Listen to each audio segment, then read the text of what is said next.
Isso aí. Vamos tentar fazer uma filmagem bem espontânea para vocês. Olá, eu sou Fábio Kleinziger, de nome Fabiano Klein, e assino como Fábio Kleinziger como nome artístico, tá bem? Hoje eu queria falar dessa questão do objetor de consciência e também uma outra questão referente à questão do Evangelho, pregação com o nome de Deus. Deixa eu baixar esse som aí.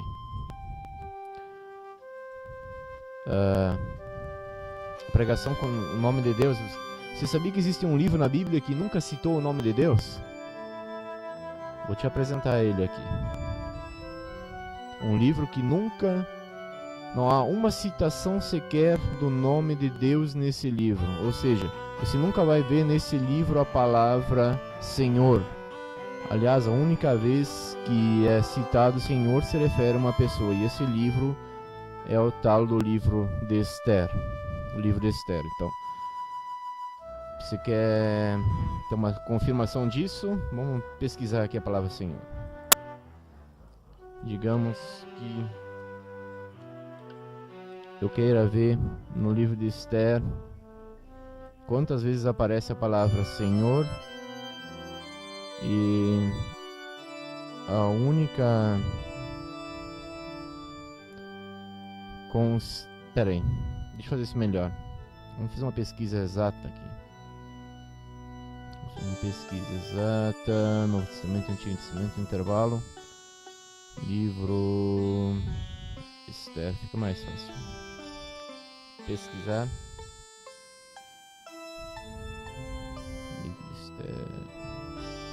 Senhor, nesse mesmo dia, o Senhor da Pérsia e da Média, ouvindo, fez a rainha. Tá, aparece mais uma vez. Senhor enviou cartas para as províncias. Tá, então enviou cartas para as províncias. Cada homem fosse senhor em sua casa. Tá. Outra. Que assenhorar-se dele. Tá, tudo bem. O que quer dizer isso? Naquela época o povo de Israel estava preso, estava exilado de sua terra natal. Então eles não podiam falar de Deus abertamente àquele povo lá, porque senão poderia acontecer consequências graves, né, por causa da rei Xerxes lá, o Assuero, era um rei bastante rigoroso, né? Ou seja, radical, autoritário, tipo déspota, era um déspota. Assim também a tendência é de que alguma período da história, com as oscilações históricas da situação da humanidade, as coisas voltem a ter déspotas e voltem a ter fascistas e tudo, e nesse sentido acaba a liberdade das pessoas. Elas não podem falar de Deus abertamente. Deixa eu até citar um outro texto aqui. Vamos ver se achamos aqui. Um texto que diz assim: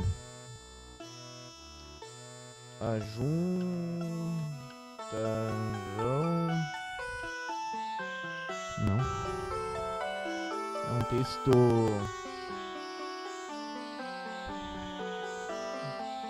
comichões, vamos lá.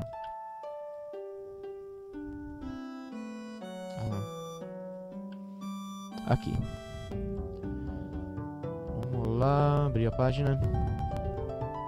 Porque virá o tempo em que não suportarão a sã doutrina, mas tendo comichão nos ouvidos, amontoarão para si doutores conforme as suas próprias concupiscências, ou seja, suas próprias paixões, né? Seus próprios propósitos.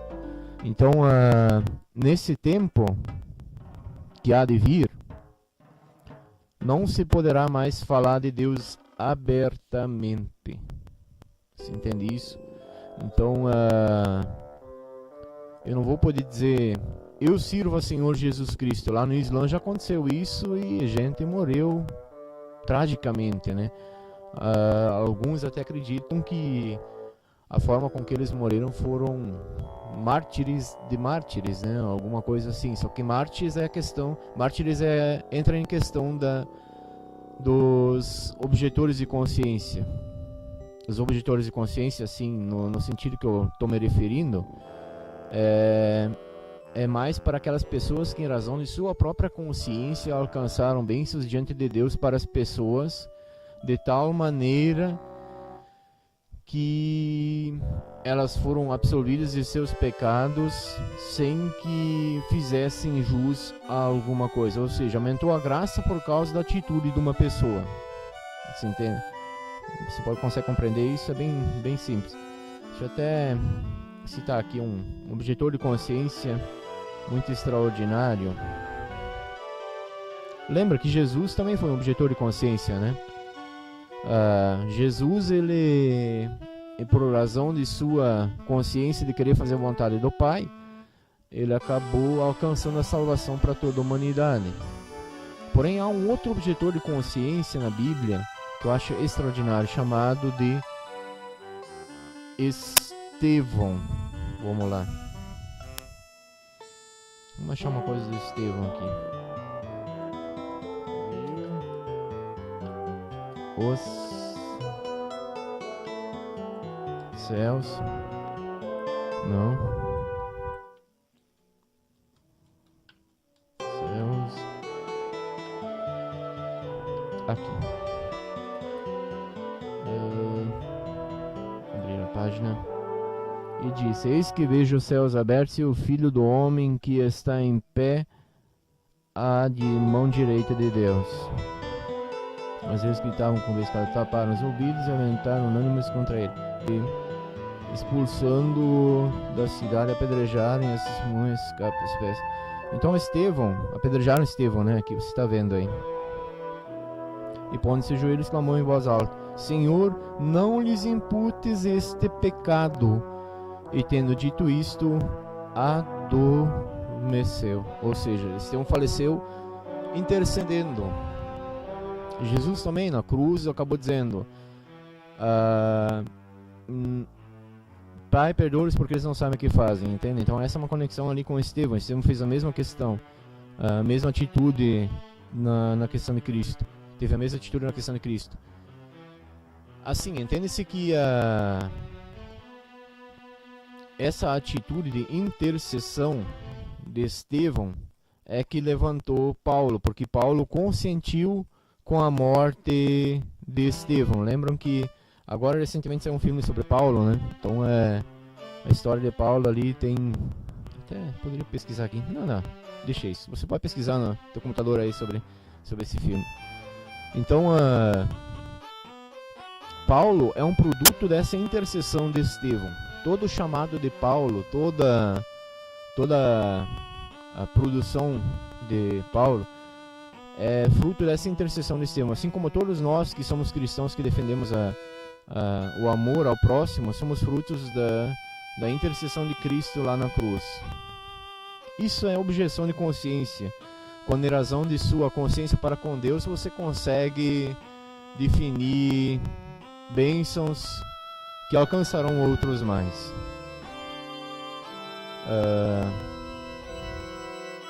Fica difícil entender como é que será nos últimos dias, quando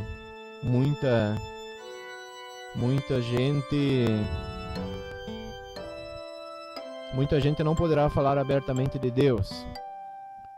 Entende-se que assim, com essa questão do levantamento de pessoas que se botam contra a fé, como vimos antes ali, que juntarão para si próprios.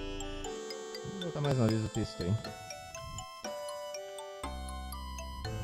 Comissões. Aqui, 2 Timóteo 4:3, se quiser conferir na sua Bíblia. Então, há pessoas que não se firmam naquilo que Deus realmente quer, que é essa disciplina, né? Essa disciplina que chamam essa disciplina de moralista e até de fria, tradicional e tudo mais, legalista. Mas essa disciplina do reino de Deus, até deixa eu confrontar um texto aqui contigo. Vamos lá.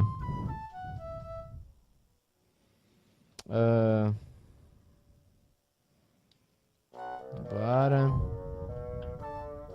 está sem disciplina, tá?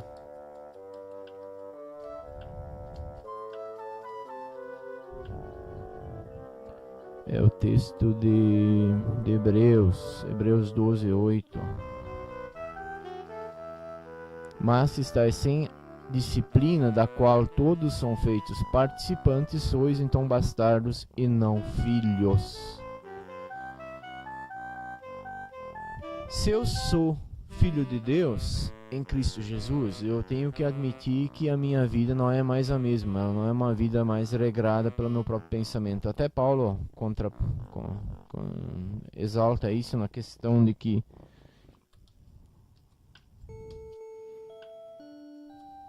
tudo é lícito. Vamos ver. Deixa eu achar aqui para você. De Deus, ninguém. Não, procurei a palavra errada. Vamos procurar por lícito.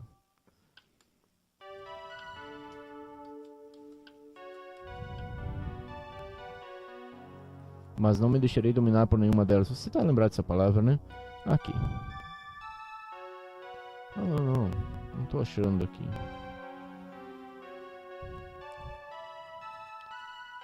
Deixarei.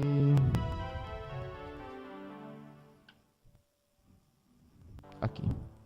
1 Coríntios 6:12. Desculpa se esse vídeo tá sendo meio lento, tá meio enjoado. Calma. Vamos tranquilo. Tá, todas as coisas me são lícitas, mas nem todas as coisas convêm. Todas as coisas me são lícitas, mas eu não me deixarei dominar por nenhuma delas. Ou seja, se eu tenho disciplina do reino de Deus, eu não vou fazer o que der na telha, né? Mas eu vou procurar agir com espontaneidade. É o que eu estou tentando fazer aqui agora.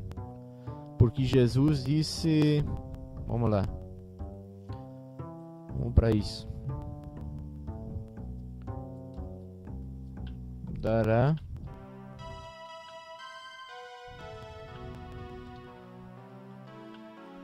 O que...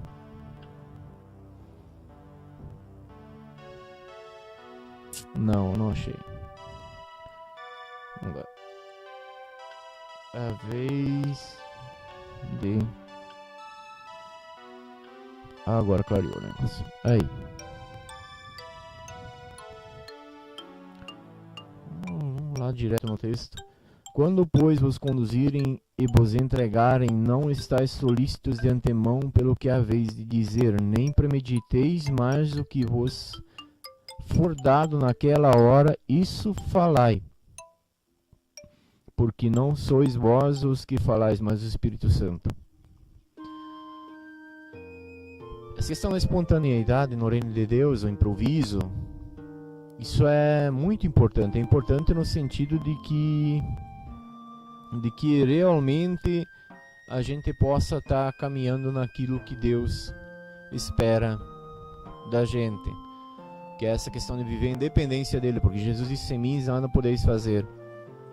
Então, uma característica importante do cristianismo que gera fruto que fica, porque há fruto que é gerado naquela questão da programação, e programas são menos importantes do que pessoas, né? Então, às vezes a gente tem que abandonar alguns programas para poder se firmar em pessoas, acolher pessoas, incluir pessoas. E essa questão assim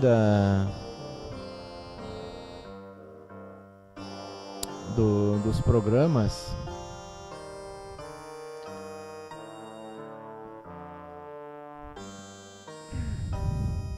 fica claro que não tem como eu gerar um fruto se o fruto é uma coisa treinada, é uma coisa hipócrita, entende? Tem que ser uma coisa sincera, uma coisa que vem do coração. Eu estou tentando agora abrir meu coração diante de Ti com essas palavras, com essa explicação, nesse sentido de poder avaliar o que convém na medida daquilo que é revelado e é inspirado no momento. Então, assim, muitas pessoas, elas produzem muitas coisas, mas saem da igreja e ficou em vão aquilo lá. Foi uma coisa sem fruto. E o segredo disso é que as pessoas não falam mais com o coração, não procuram fazer as coisas com o intuito de depender de Deus, mas elas procuram fazer as coisas de uma forma programada. E nesse sentido mora a objeção de consciência, quando as pessoas não têm mais razão por si só, por seu próprio compromisso com Deus. E quando mora a objeção de consciência ao legalismo, tanto é que Paulo declara, deixa eu até deixar aqui para você, para confirmar no texto. Opa. Destruir. Vamos ver se tem uma vírgula aí. Aqui. Vamos abrir na página. Porque se torna edificar aquilo que destruí, constitua-me a mim mesmo como transgressor. Ou seja, se a gente saiu daquele legalismo do judaísmo, aquele fundamentalismo hipócrita lá, a gente tem que ter noção de que saindo desse negócio de a regra é assim, a regra é aquela, eu torno a edificar uma lei que não consiste nessa espontaneidade de estar alicerçado em Deus. O que acontece é que simplesmente eu acabo por negligenciando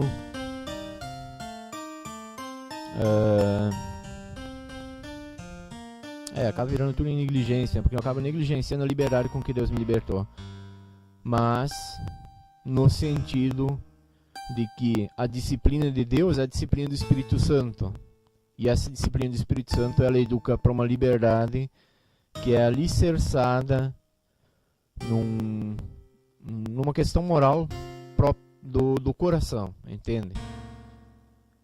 Então, nesse sentido, me firmo numa moral que vem do coração, uma moral que procede propriamente de meu envolvimento com Deus e não do meu envolvimento com lei, com programas. Bem, eu acho que vou parar por aí, porque eu gostaria que você meditasse nisso tudo que eu acabei de dizer, de uma forma a juntar aquilo que você entende da Bíblia, aquilo que você tem compreensão da Bíblia. Não para refundamentar as coisas, mas acima de tudo para poder se alicerçar numa doutrina que vem de Deus, que é aquela questão assim de que eu tenho que estar dependente dele. Se eu não estou dependente dele, eu estou sem disciplina, entende? Isso que é a base da disciplina em Deus, a dependência em Deus. A partir do momento que eu começar a dizer, tem protocolo disso, protocolo daquilo, burocracia aqui, burocracia lá, legalismo e tudo essas questões, a partir do momento que eu me firmo nessas coisas, eu acabo negligenciando a presença de Deus, acabo negligenciando a Deus plenamente. E quando eu faço isso, eu me torno infrutífero diante de Deus. Posso até produzir fruto, mas é um fruto que não fica, porque não está na vontade de Deus, entende? Então está faltando essa conexão com Deus. Tem que ter esse vínculo, essa questão assim de estar alicerçado naquilo que Deus realmente tem planejado, para aquilo que Deus realmente tem revelado para a vida da gente. Então era isso. E voltando lá no começo, eu acabei falando do livro de Esther, né? E isso é óbvio que haverá um tempo em que, se eu quiser citar a Bíblia para as pessoas, falar de Deus abertamente e firme, com intrepidez, dizendo de Jesus e tudo, eu não vou ter a tática que eu preciso para poder perfeitamente me estabelecer no Espírito, entende? Então o Espírito Santo, ele tem essa questão assim de que realmente haverá um tempo em que eu não poder estar citando a Bíblia abertamente para as pessoas. Lógico, se eu tenho uma direção de Deus para isso, eu me torno um objetor de consciência. Porém que Jesus, ele também não citava a Bíblia como os judeus a citavam, mas ele a citava de uma forma, uma compreensão acima daquela que os judeus tinham, porque os judeus tinham uma compreensão decorada e Jesus tinha uma compreensão assimilativa e com autoridade daquilo, pelo testemunho dele daquilo que ele fazia. Então era isso. Meu obrigado se você se você assistiu esse vídeo até o fim, né? Muito obrigado. E caso você achar interessante, dê um like aí. Muito bem. Então, vamos dar uma pausa aqui. Tá, F8. Tá bom. Então essa era a questão. Aí vai aparecer Picosmos Tools aí, mas isso é uma ferramenta da Picosmos que eu estou usando para gravar esse vídeo aí. Então, muito obrigado pela tua atenção, obrigado por ter permanecido até aqui, ter ouvido até aqui. E pense nisso que eu disse, nessa questão assim da espontaneidade, né? Tenta desenvolver uma espontaneidade na tua vida de maneira que você consiga achar firmeza em Deus e não na lei, entende? Então essa é a principal questão assim que a gente tem que se atentar. Livro de Esther, lembrando, não cita o nome de Deus. Então, às vezes a gente pode pregar a palavra de Deus sem estar citando a palavra de Deus propriamente, né? Mas uma compreensão daquilo que a gente tem de Deus para que as pessoas possam se condicionar a isso de uma forma sem estar se sentindo ofendida ou misticamente, não digo ofendida, mas presa a um misticismo, não entende? Então muita gente acha que da Bíblia é livro místico e assim vai. Então não tem como a gente alcançar certas pessoas lançando a proposta de que tem que estar citando a Bíblia em tudo, tem que estar citando o nome de Deus em tudo e tudo, né? Não é necessário isso. Mas é tendo uma dependência em Deus, então procurando agir com espontaneidade, você consegue ter muito mais eficácia às vezes do que citando a própria Bíblia para destruir as pessoas ao invés de levantar as pessoas. Então esse é o sentido. Então, temos que ter essa sacada, né? Como cristãos temos que ter essa sacada de aprender a ser sutil e produzir de maneira que o fruto realmente fique segundo a vontade de Deus, procurando estar orientado à vontade de Deus. Então a vontade de Deus, esse livro de Esther quase não entrou no livro cânone da Bíblia, né? Não entrou no cânone justamente por não citar o nome de Deus, mas é o livro mais importante, é um dos livros mais importantes do judaísmo, em questão da festa do Purim, né? Que é a questão dos 2 dias lá de festas que eles têm em fevereiro, geralmente cai em fevereiro ou janeiro, às vezes para mais a fevereiro, para poder fazer essa comemoração da libertação que Deus deu ao povo de Israel lá na Síria. Então tá, era isso. Abraço, obrigado por ter mais uma vez tido paciência de me ouvir e procura agir com espontaneidade, tá? Eu fiz isso, espontaneidade, fiz um teste. Na verdade essa filmagem aqui é um teste, é uma espontaneidade profunda.